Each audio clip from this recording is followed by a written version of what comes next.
which deals with a lot of the state-of-the-art issues. I'm also very grateful to Major Simone to be working with us on this, and just wanted to kind of give you an idea that this is the first in a series. So some of the additional topics that we're going to be developing, some of which are already scheduled and some of which are in progress, include organizing a mentor program and some of the very sensitive issues involved with it, and dealing with ups and benefits and grades and discharges, and also kind of a synopsis of the functions and issues presented by veterans with PTSD in a veteran treatment court setting that's going to be presented by one of those psychiatrists working with one of the Veterans Treatment Court programs. So this is the first in a series, and we'll be following up with you. So I wanted to now turn this over to Kerwin Henderson of our staff, who's really our point person on our Veterans Treatment Court initiative. Kerwin? Thank you, Carolyn, and thank you to everyone who's participating on this webinar today. Pre-participation, and I know there's a lot of good information coming up from Major Simone, and I know everyone's eager to hear it, so I'll try and keep things brief. As Monica mentioned, just with the format of the webinar, we'll be fielding questions at the end of the presentation, but during the presentation, feel free to, using the question and answer panel, to submit your questions. For those of you who have colleagues that were unable to participate today, our webinar, this webinar, and the follow-up session will both be posted on our website, so that you can access the webinars at your convenience, download them, access them, and any of the materials that have been presented today. If you would like copies of those materials, feel free to contact either me or another person from office, and we'd be happy to provide those materials for you. So without much further ado, I will let Major Simone go ahead and make his introduction. Very much, Kerwin, and thank you for taking your time to attend this webinar, whether it's the afternoon or the morning. I definitely appreciate your time. Earlier posts regarding this webinar may have just said attorneys as first responders, and hopefully the first slide here represents the fact that we're talking about each of the treatment team members as being first responders to mental health conditions that were related to military service.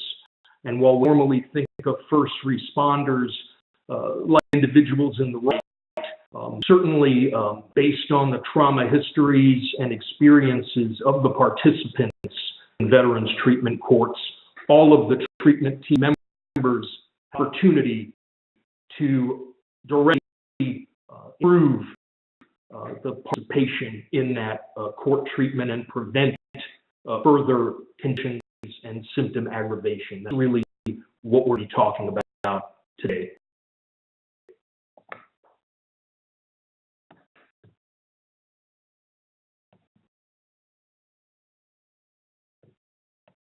I only have a military affiliation currently in the U.S. Army Reserve component as a senior defense counsel.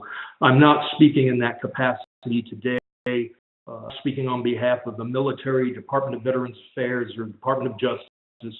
I should let you know that the Department of Defense does not endorse the position I'm sharing with you. My interest in this area grew from representing many clients as a defense attorney during active duty who have health conditions, and trying to understand how to best represent them and challenges that arise.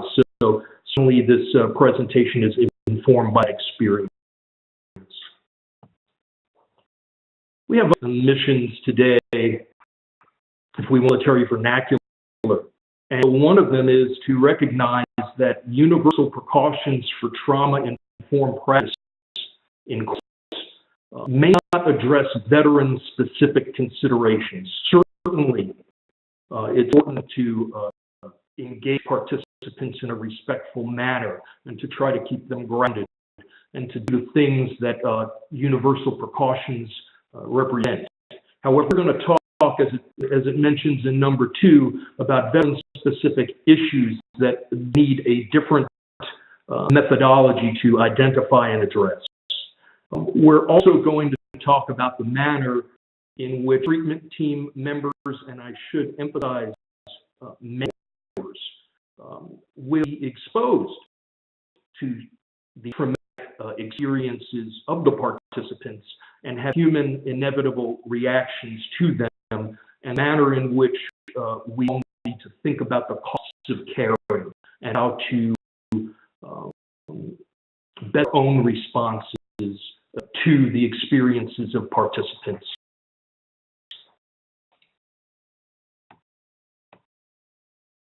So as we're going to look at is a paradigm where we're going to think about aspects of the criminal system and just involvement, whether it's a treatment court or earlier during the course of an investigation into the offense, aspects of criminal justice involvement that are, for veterans specifically. And I'm going to acknowledge that simultaneous stressors can influence a participant in a veterans treatment court program all at the same time. And it's important to recognize the interaction between those different types of stressors. About methods to address trauma-informed practice for veterans specifically, which are different and in addition to the universal practice and precautions. Then some considerations involving how far members of a treatment team can go to address symptoms that are presenting themselves acute, just without crossing the line to the practice of psychology or practice of social work if they don't have those credentials. And that's a big issue for attorneys as well, concerned about how far they can go as professionals. Finally, we'll talk about mitigating the cost of care. I think our caveats are important. The first one is that military service is very different for any person who has that experience, depending on the nature of leadership, where they served their tours, what occupational specialty they had. No two veterans' military histories will be that much identical, although they will share various cultural aspects. We need to understand that a variety of experiences, it's very individual. And certainly the same can be said about mental health diagnoses. We can have 5 or 6 veterans who are diagnosed with PTSD who are each experiencing symptoms in an individual way. They have different triggers, different symptom clusters, and it would be general to say that all persons with PTSD have the same reactions to the same events. What we can do is be especially aware about how an individual is affected by various experiences.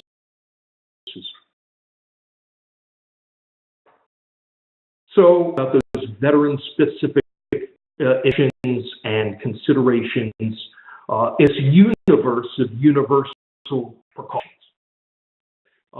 Participants in court and in the criminal justice system, precautions represent awareness of trauma histories and the manner in which those trauma histories and experiences can contribute to symptomatology, malbehavior, offending, and also be triggered in the going through the criminal justice system itself. All participants in a court setting, including veterans, there are issues of cumulative traumatic events during the course of the participant's lifetime, forensic stress of participating in a criminal, in even just a court setting in general when you're a named party. It's a confinement, issues with former sexual assault, either as a child or an adult, and certainly all of those factors contribute to the experience of someone in court. So an informed court is going to be concerned about those issues. and in no uncertain way, veterans are included, but also veteran-specific considerations. And I'll be talking about 4 of them in detail. One is this notion that military training has created certain behaviors, some of which can be practiced to the point where they're innate and habitual. And there has to be some kind of non-military basic training to help that individual understand and modify that behavior outside of the military environment that they're used to. Another veteran-specific concern is what Dr. Chet calls the second tour, and we're going to talk about that. But basic idea that the criminal justice system, in any words, confinement or court, has various similarities with that experience, and that the veteran may switch into a survival mode to a combat environment when a court setting as well, helping the veteran understand that they may be in that survival mode. We also have the concept of moral injury and military sexual trauma. About it in broad terms, are a number of tools that help us understand that experiences during the course of someone's life may in fact contribute to mental health conditions. This is the social readjustment rating scale.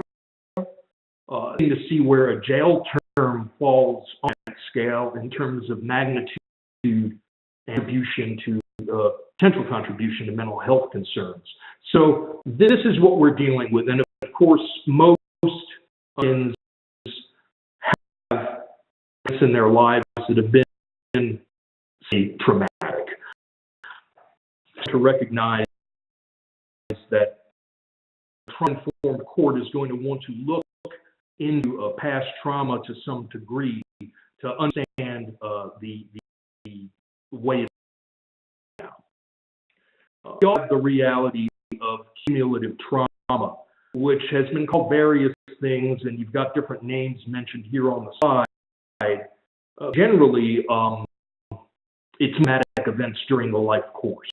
And it's important to recognize that there is, in fact, a cumulative effect, and we're going to address that in a moment. I give the example of Mary to help explore this. What I want you to note on this slide is this is hypothetical trauma history, but only it's very representative of a lot of our veterans. I think it's a far, essence to say that many people who enter the military, it's a way to get a fresh start in life, especially when they come from an abusive history. If you think about the way the military represents a way to get an income, to get geographically dispersed from the location of the traumatic environment, to gain family, there are many reasons why people join the military away from a trauma history. And suggests that pre-enlistment trauma, especially childhood sexual assault, is far greater for both male and female to enlist than it is for civilians of the same age. So what that telegraphs is in a veteran population, they're more likely to be, in general terms, a trauma history and potentially a cumulative trauma history. We sent out a small exercise just to kind of try to get an idea of how we different traumatic events in relation to one another. And it's quite interesting. We've already seen variances. In one case, one of our respondents here in this audience rated the miscarriage at a 3, and others rated it as a 10. That's a 7-point discrepancy. That's just one example. And it's quite important about our assumptions about cumulative trauma and what we think is important. And the bigger question is, are we even looking for it? Are we identifying all of the potential traumatic events? We'll talk more about Mary's situation at our next meeting. the default is oftentimes to say earlier traumatizing experience, more violent experience, lengthy abuse, and repeated abuse. Those are going to be the most severe in terms of current symptoms. And the research tells us that that's not actually the case. It's a far more complicated analysis. And again, I just want to make you aware of this as we delve more into the details in the next session.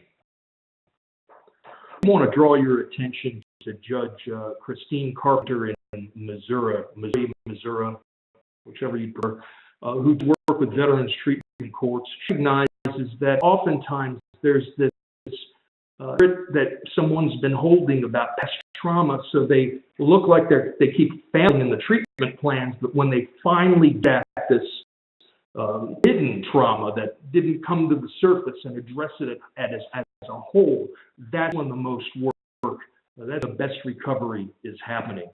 So the implication of this is that we need to be as specific as possible in identifying different types of trauma over the participant's life course. Veterans, there's their component. It's to just lump all kinds of military trauma together as one type. We actually need to translate this level of differentiation to military trauma as well. And that's the take home here. We talked a little bit about colliding forces, colliding stresses.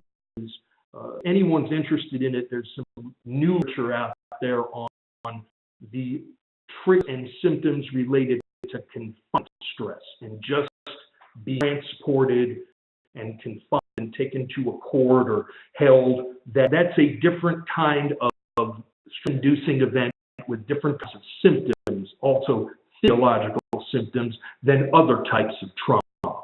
And we have court interactions depending on the stage we're in. We have the interaction of all of these types. We could have the health conditions from combat. So, and I want to emphasize this. The kind of offense, especially if it's a violent offense or if it deals with victims, and certainly not all veterans treatment courts accept violent offenders. Those who do, recognize that many veterans are afraid that they not be able to control themselves, and that's one of the reasons why they try to distance themselves from family members and isolate themselves.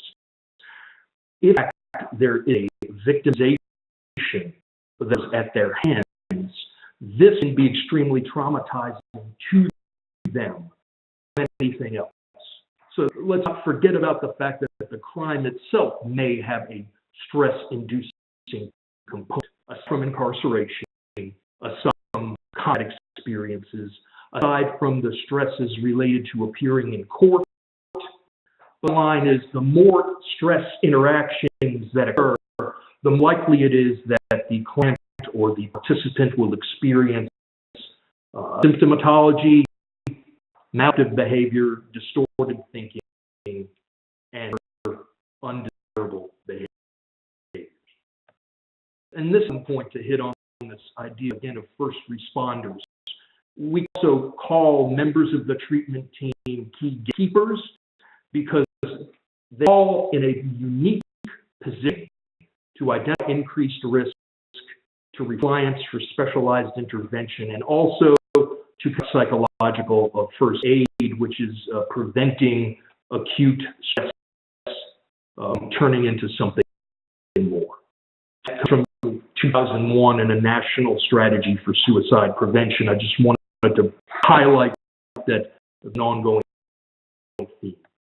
I want to switch to these veteran-specific considerations. And since we're moving from the general to the specific, let's segue to General Sir Rose, who really hits the nail on the head when he talks about how these issues are quite different from civilians when it comes to the cultural experience.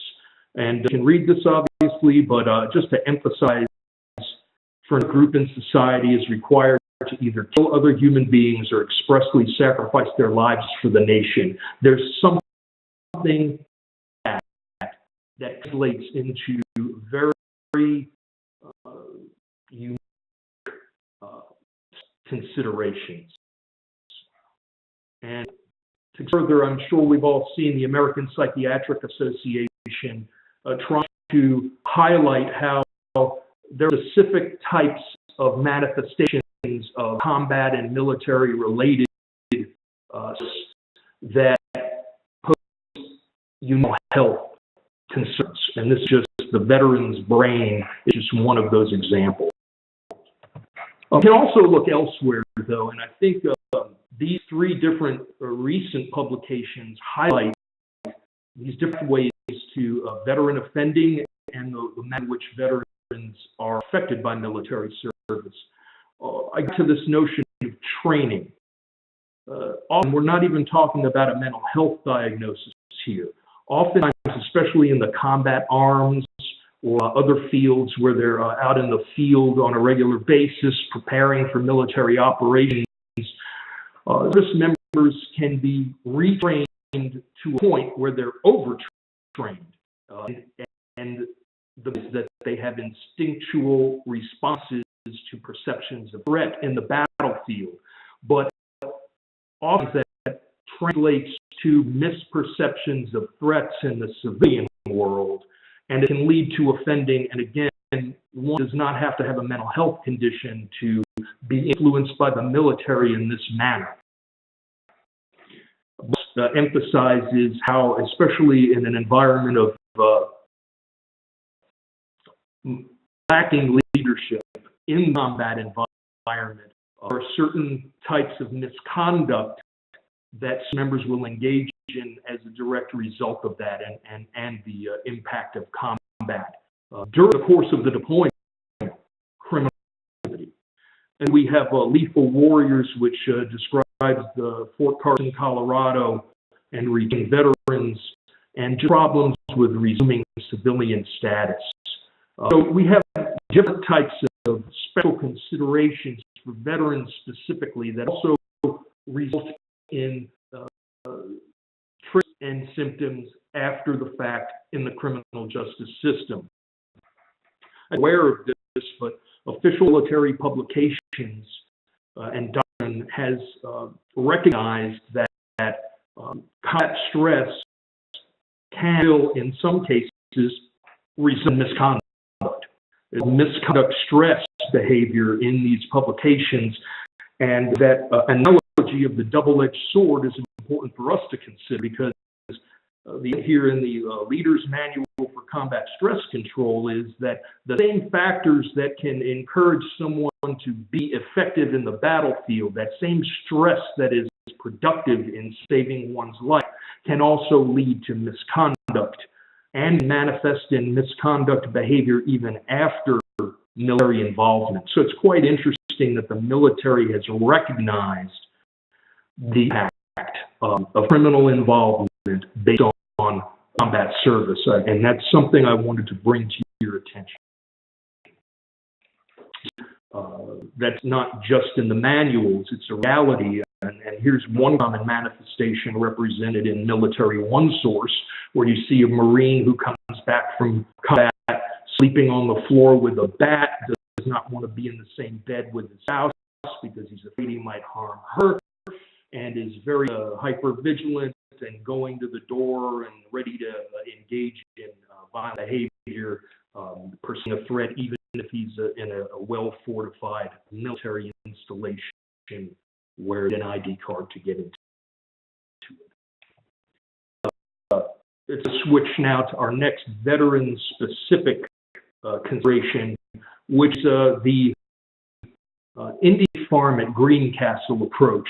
I sent this out to you. It's from a 1946 Prison World article, because I want to emphasize to you that concern about veterans in the criminal justice system is not only something limited to 2008 in Buffalo, New York, but actually we can find remnants of the same concern for treatment-oriented approaches back to the aftermath of World War II, and frankly even to the 1920s following the First World War. If anyone would like, I can provide you with information about the Great American Prison Cleanup, where members of the American Legion and the newly created Veterans Bureau went into the prisons and jails and tried to conduct mental health evaluations of World War I veterans to see if they can be placed in treatment rather than run away in jails and prisons if they had mental health conditions related to combat. So this is an ongoing concern for us, and something that comes from this program in India is in that just all veterans require some kind of non-military basic training in good citizenship and how to fit back in. And something unique to veterans, and it's certainly something that should be considered in a trauma-informed approach in the justice system and certainly in veterans treatment courts. Sigafoos was a psychologist in Arizona in the federal correctional institution there in the 90s. He served Vietnam veterans in a confined setting there, and he realized that there are a number of factors of confinement and involved in the criminal justice system that resemble experiences. And his contribution here was to highlight the point that without knowing it, and person in the criminal justice system will resort back to the techniques they used to stay alive in combat and survive in the criminal justice setting as well. It's not just incarceration. Aspects of this also apply to being involved in criminal court proceedings. And the key to seeing the second tour, which is like a second time in combat, although in the criminal justice setting, key to dealing with that is the veteran understand how they slip into combat-ready modes. And awareness of that, once they're aware, they can actually prevent themselves from going into that mode fully. And one of the problems in veterans courts in that mode is that they're not going to be concerned with the future or how to adapt their behavior or items on recovery. It's more, how do I survive the next day? That's the problem. And so the mission here is to make them aware of how they get into combat-ready modes. And this is a bit different than ideas about mind or how veterans have to adjust back to society, because this is specifically in relation to criminal justice involvement that they go into mode. I included this for you because it's at trying to separate out different types of military trauma that can lead to mental health conditions. And this is not an exhaustive list. There are certainly others, but it's a start. And I hope that each of these causes and each of these procedures for mental health conditions can lead to different types of symptoms. It's important to make these distinctions. We have life threat to self, life threat to others, aftermath of violence, traumatic loss. And I want to key in on this language about moral injury. At the most basic level, moral injury, and again, we have a lot of interest now from the mental health community to explore the contours of moral injury and how to treat it. But basically the idea that you're baptized not necessarily by a life threat or fearing that you're going to die, but rather by having to violate a deeply held moral belief. And usually it's when you are forced to do so by some higher authority in a military setting. So a perfect example might be told to kill a detainee when the detainee was not doing anything threatening, but it's because it's a man, so now there's an inner conflict over this. And there's other examples, but just a feeling for this moral injury. What they're starting to learn now in clinical treatment settings is evidence-based approach to treating health conditions, like prolonged exposure, which is a very common technique, not be too effective on someone who has a moral injury, because revisiting that type of trauma may not be as it may require other types of treatment dealing with moral repair. One really important tool, and we can post this because it's a government work in the public domain, is the 2010 Combat Operational Stress Control Manual for the Marine Corps and the Navy.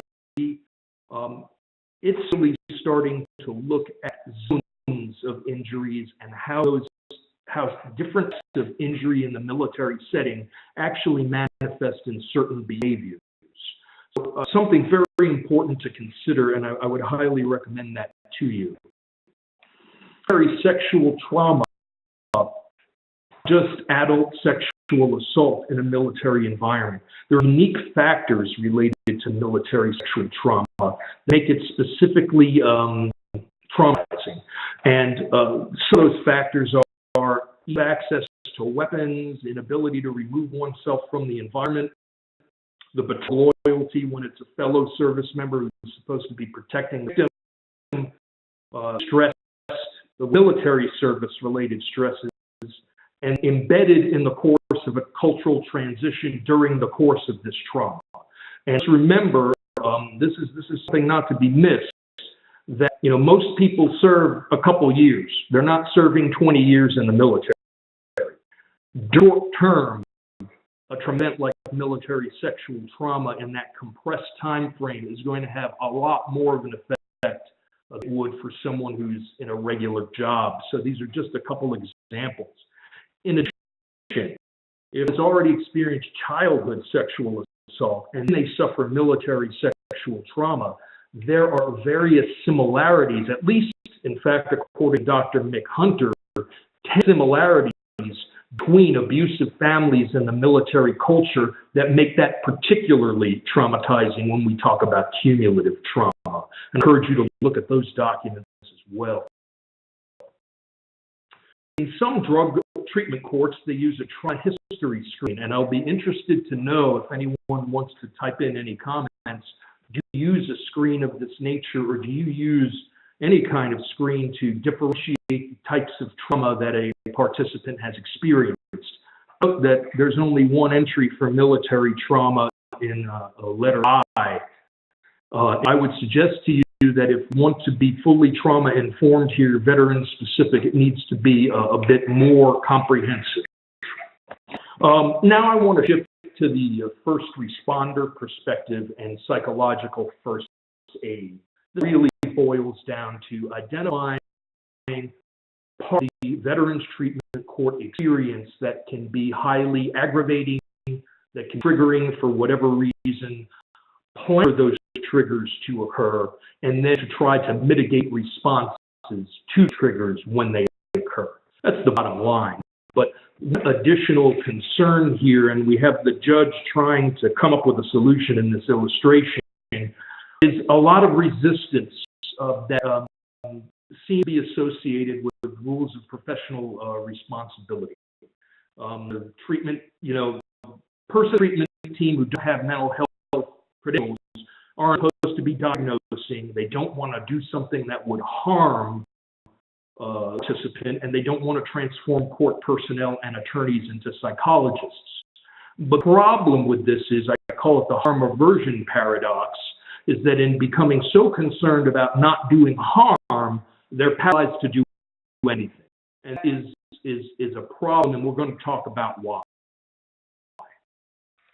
Now, Dr. Portnoy talked about family court cases and identifies this very well. Psycholegal soft spots, they're conjunctures in the legal process that set off reactions in a client. And that could be any number of things, but note, this isn't even a criminal proceeding, right? This is a civil proceeding that can really debilitate a client. You have any mental health condition to begin with. When we talk about criminal justice, we have all of these other factors, and some of these factors can't even be avoided in a court. So their security is necessary, right? Depending on the structure of the court, or if it's an arraignment versus someone who's already in the community and returning, you have more of these than others, more of these factors. But these are definitely things that can set off clients that we need to think about. Now, what we're trying to prevent here is best described by a veteran named Sergeant Clint Van Winkle, and he talks about time travel. And actually, even though he's in one place, if he's thinking too much or stressed out or having a reaction to some triggering event, he may actually be transported to his own past experiences. Even while he's sitting in one place, he's in another. It's, I think, an apropos analogy to what's happening, what we're trying to prevent. And from a physiological perspective, this notion of the wild ride, which is an overriding rush of adrenaline that initiates a fight or flight reaction that can inherit decision-making, create arousal, that, and this is important because it lasts up to 4 days before depletion. So really, the goal of trigger awareness for veterans specifically is stop this wild ride from happening so they can benefit from participation in the Veterans Treatment Court gig, and alert to see what may be setting off this wild ride. Biological first aid, I put Band-Aids on this image because it's not the practice of medicine or the practice of psychology. It's supportive and compassionate presence designed to reduce acute psychological distress and facilitate continued support, if necessary, for people who are qualified to render it. It's important to realize here that there are certain behaviors that are not practicing in any discipline, but just helpful to prevent further acute psychological distress. I'm interested, and I'd love to hear comments from anyone who will write them. Do you use any kind of to try to identify the mental state and level of distress in individual participants before you hold the Veterans Treatment Court docket? If you do, how working and what are you using? But I want to suggest to you that it can be as simple as something like the subjective units of distress scale. And really is just saying on a scale of 1 to 10, with 0 being the lowest amount of distress you can feel and 10 being unbearable anxiety or distress, where right now. And because what I've realized through my work with clients is that oftentimes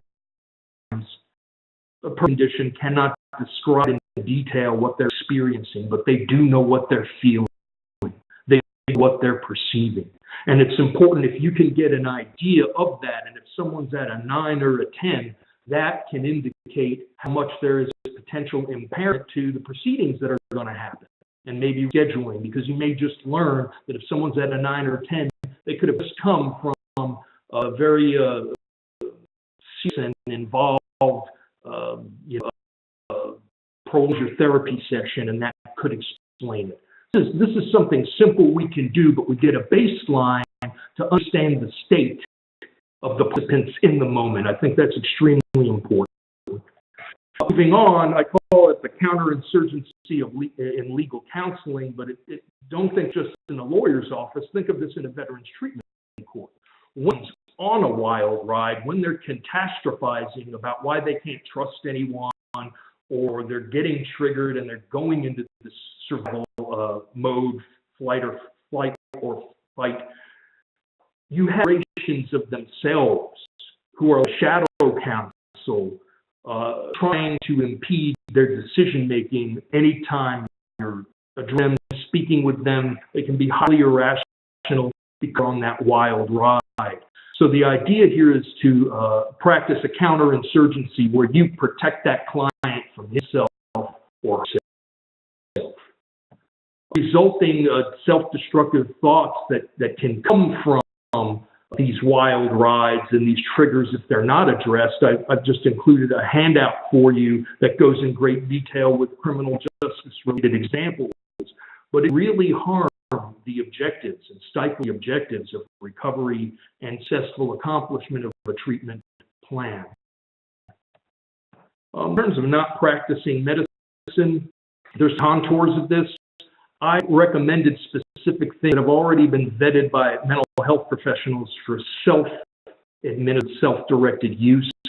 And there's only a few things going on here They're relatively simple exercises, but they have the power to dramatically affect someone who is beginning that wild ride. Part of it is helping the client or the participant prepare for what could happen. I like the National Center on Domestic Violence. They have a out here, the what if plan for court, and this deals with really what if I'm afraid that I feel like using alcohol or substances because going back to a court proceeding, and it's a plan based on that. You might be familiar with wellness recovery action plans.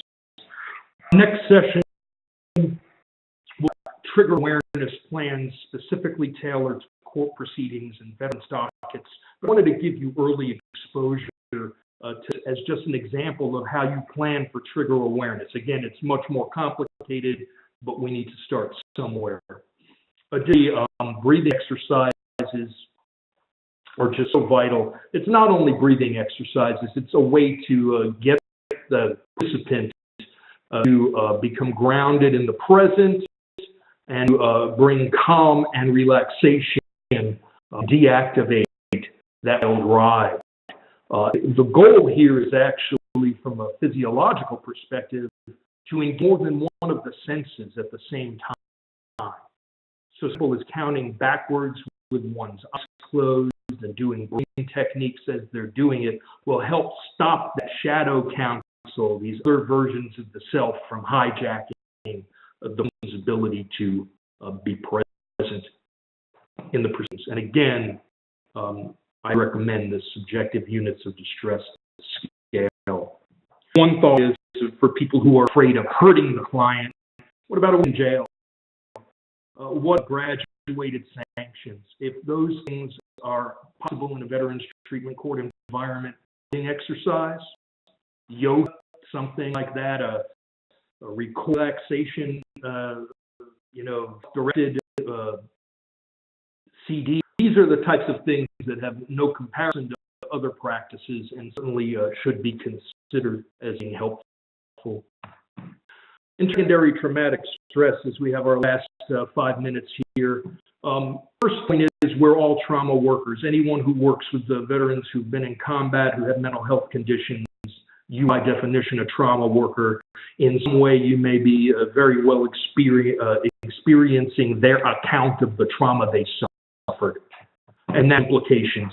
The most recent revision of the DSM, 5th edition, is talking about repeated or extreme exposure to adverse details of traumatic events. That is something that can certainly lead to mental health conditions in the helper just by the nature of exposures.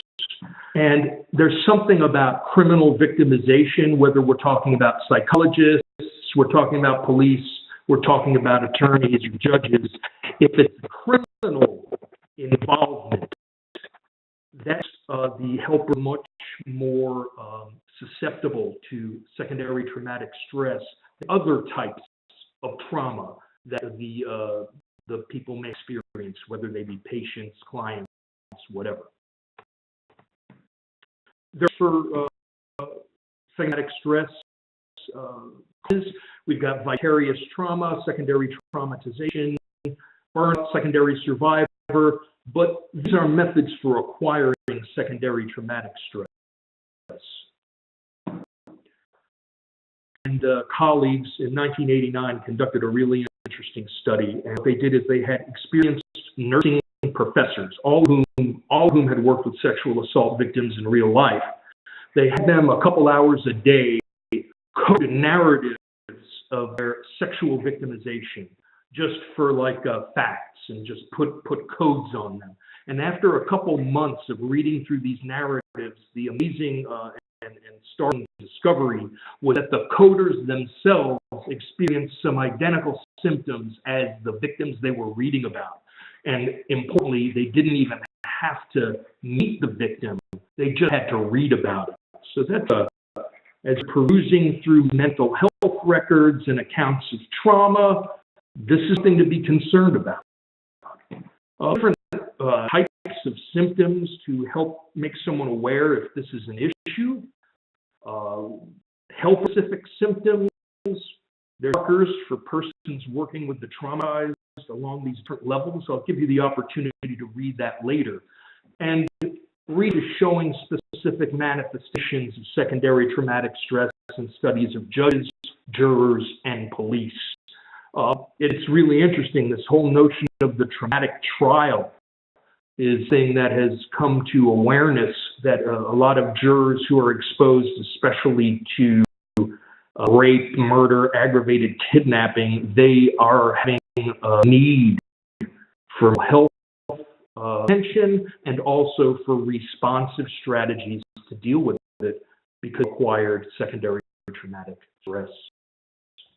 The line here is, if every component of the criminal justice system, from police to detectives to jurors, if all of these helpers or individuals or players have disease with the effects of exposure to traumatic case material, I think is going to make treatment teams immune. And in fact, if treatment team members have prior military experience or their own traumatic experiences, they too are at heightened risk. And that's where I emphasize our mentors. Men may actually be hearing facts that are, very private, that the veterans only feel comfortable sharing with other veterans in the same situation. They're at risk. And my question to you is, are we holding debrief sessions or addressing it in some way? And certainly that is important for all of the people exposed. There's actually a continuum of can use to help mitigate the impact of secondary traumatic stress. Some of it is just knowing about how it might affect you.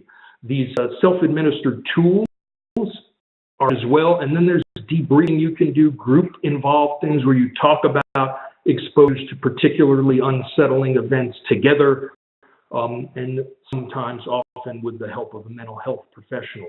These are all things to be explored and definitely to be implemented for both mentors and members of treatment teams.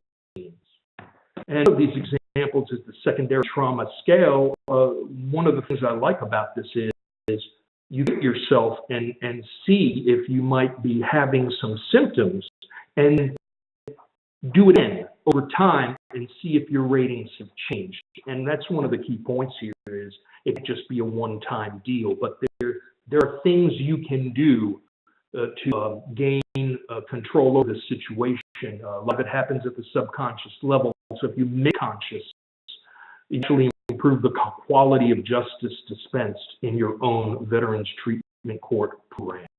So I think we've made it 45 minutes and 33 seconds. Hopefully you have some questions. I'm more than happy to address them.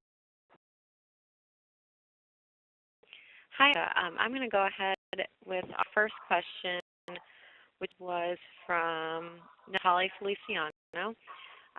And they want to know, does the military pre-screen recruits who are going into combat for cumulative trauma? And then do they take that into account in the post-trauma interviews when they come back from combat? That's a good question. During the course of recruitment, really, there's not an incentive for someone to raise mental health conditions or the fact that they were sexually assaulted. Many of these things are suppressed anyway. So unless the individual raises those concerns, it's probably not going to arise. And,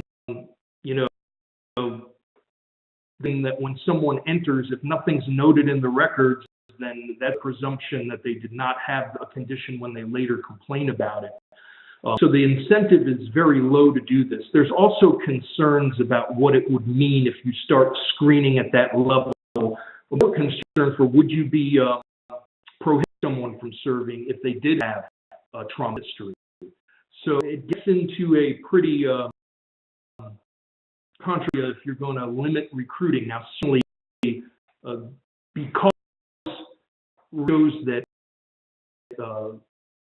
have a past trauma history and a pre-enlistment history are more likely to be susceptible to PTSD when they go to combat. There's been a push for more screening, not necessarily. And certainly during post-combat redeployment, there are various tools they use to try to understand someone's combat exposures, but I don't believe that they go into events before combat. It's more a question of, after experiencing combat, do you have any symptoms? That's really the main question. So oftentimes, these issues arise for the first time when someone's applying for veterans benefits. I have one other question, and before I just want to remind everyone that if you have a question, please feel free to submit it in the Q&A panel. It should be on the bottom right of your screen. You can feel free to send it through there or through the chat function, whichever is easiest for you. So the next question comes from Kathy Arbogast, and is in regards to trauma screenings, and she says that they've been reluctant to use trauma screenings as they're not completely confident that they themselves or their providers are prepared to manage the results and how/who to refer them to once they have the information from these screens. And she was just wondering if you have any suggestions. Our mental health providers participate in these panel discussions. I really think we should ask them the questions, especially because medical command and Office of the Surgeon General and behavioral health divisions are constantly promulgating initiatives. So I don't have my finger on the most current information. I know that military sexual trauma and crisis involving sexual assault in the military has brought these issues into the forefront. And I almost think that it has to address the sexual assault and prevention personnel to see what their thoughts are as well on this issue. We do know from research that individuals who were sexually traumatized prior to entry to the military are more likely to be sexually re-traumatized during their service. A factor as well. And the question, I think, really boils down to, if we have issues, is there almost just an acceptance that there will be greater mental health concerns by turning a blind eye to this? So it's really an interesting question because, and where is the responsibility to try to do that? Again, controversial though, because I want to emphasize, not all persons who experience traumatic events react in the same way or have debilitating symptoms. If there are other factors, including the amount of support they've received and their leadership and perceptions of safety. So it's hard to make generalizations in this area. I do think that comes a cost-benefit analysis already. The question is, how do we take care of those who are combat traumatized, like all these previous incidents that have gone unresolved? So it's true. Great, thanks. Looks like we got one more question in. Okay. Naphtali writes again saying, domestic assaults are on the rise. LD component in future treatment court conduct versus a resource. I'm not really clear on what that question is referring to. Well, this is Rowan. I just wanted to add that I think there's been real concern about how veterans treatment courts are dealing with issues of domestic violence. And for those programs that are people that have been involved with it, there's been interest as to whether there's special components being put in. But, Evan, we would welcome your thoughts on that.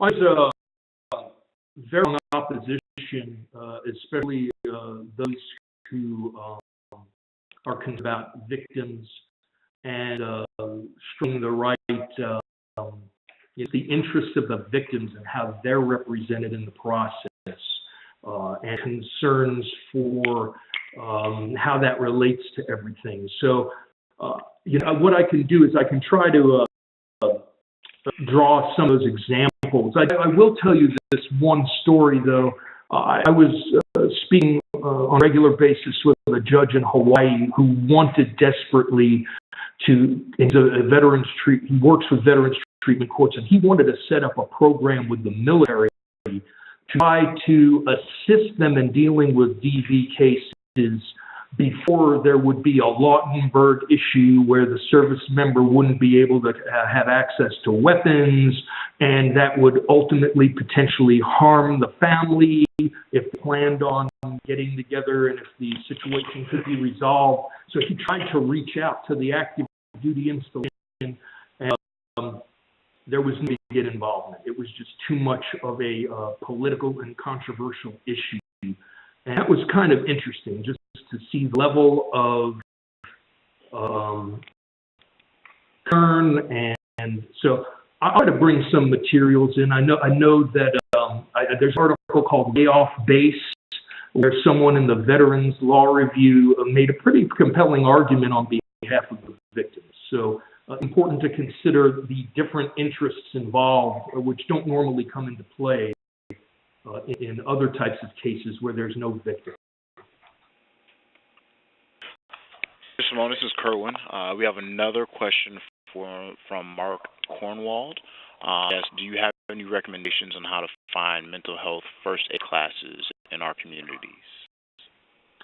And I'm going to go in more depth at our next meeting, but one of the things I'd like to do is to provide an article. There's two articles I have, and I explain that I wrote them, and I've got all kinds of off-prints, and if you want them, I can send them to American University, and they can send them to you, so you don't have to spend on printing. One is about mitigation of secondary traumatic stress. It deals with sexual assault cases, but the answers are pretty uniform for all kinds of stresses, not just from to sexual assaults.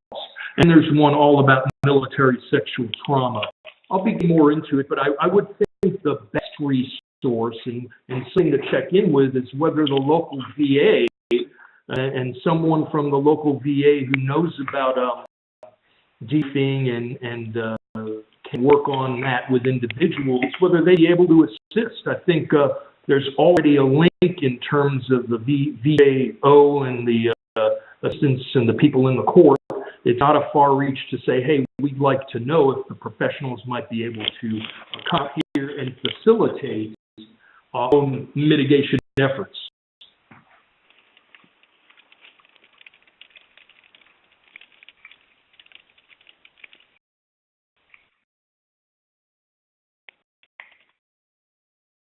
We're out of time, and we actually are out of questions also.